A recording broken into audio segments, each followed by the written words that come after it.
Welcome to the Real Estate Espresso Podcast, your morning shot of what's new in the world of real estate investing. I'm your host, Victor Menasce. Today is another AMA episode, that is, Ask Me Anything. I'd love to answer your questions, and if you have a question you think is going to be of broad interest, send it in. I'll answer it live on the air. Send your questions to victor@victorjm.com. That's victor@victorjm.com. Today's question comes from Karen. I have a property that has a proposed road allowance on the city plan. The city has not yet forced the road to be built, nor have they expropriated the land for the road. I want to consider subdividing my property for a small residential subdivision and to get the property rezoned for residential from agricultural. I'm concerned the agricultural land will be worth less than residential land in the event of an expropriation.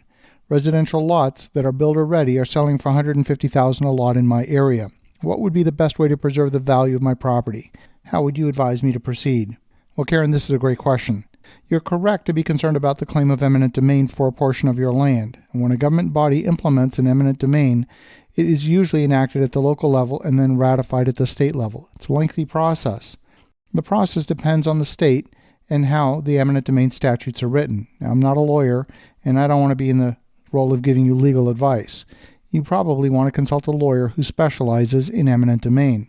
The first step in the process usually involves an offer from the local government, either the city or the county. It'll come in the form of an offer letter, and if you accept the letter by signing it, then the city or the county won't need to forcibly take your property since you voluntarily agreed. In my experience, these initial offers have always been below my own expectations. Now, I haven't done a lot of these.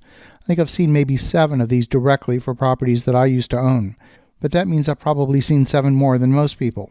The next step in the process, you will receive a letter from the city or the county called a letter of just compensation. And this is when the city tells you that they're going to take ownership of your property, effective at some certain date in the future, and they will ask you to take care of the property in the meantime and to make sure you pay your taxes.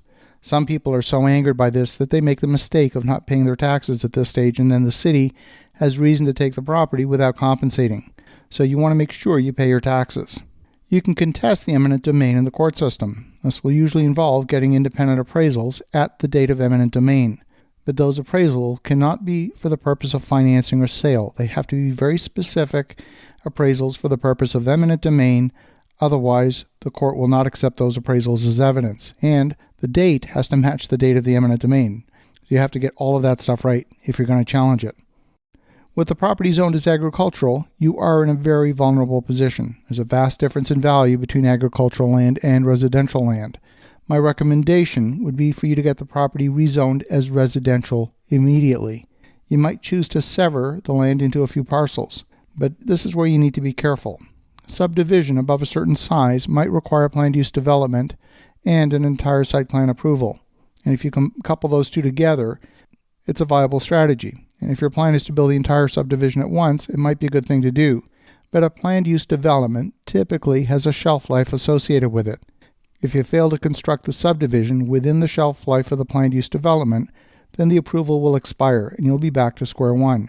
Not only that, you'll lose your zoning. And for that reason, I would recommend separating the zoning change from the planned use development. You'll at least get the greatest value increase from the zoning change. You'll get further value increase from carving up the property into the final subdivision, but you don't want to do all that work at once and then have it expire on you. So my recommendation is to do it as a multi-step process.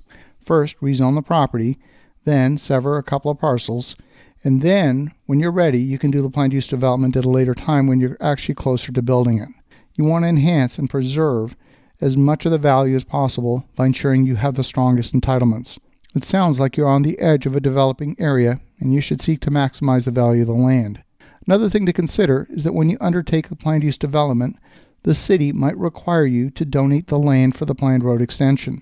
In that case, they would not pay you for your land. You would be donating the land for the road in exchange for them granting you the additional density associated with the plan of subdivision. That would be another reason for delaying the full subdivision plan until you're actually ready to move forward with it.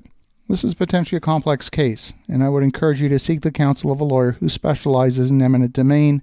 Make sure that you're maintaining the maximum flexibility in your choice, and, of course, maximize the value of the property. So for the listeners at home, this is an example of the type of complexity that can arise when you're dealing with the city. I want to thank you, Karen, for a great question. Have an awesome rest of your day. Go make some great things happen, and we'll talk to you again tomorrow.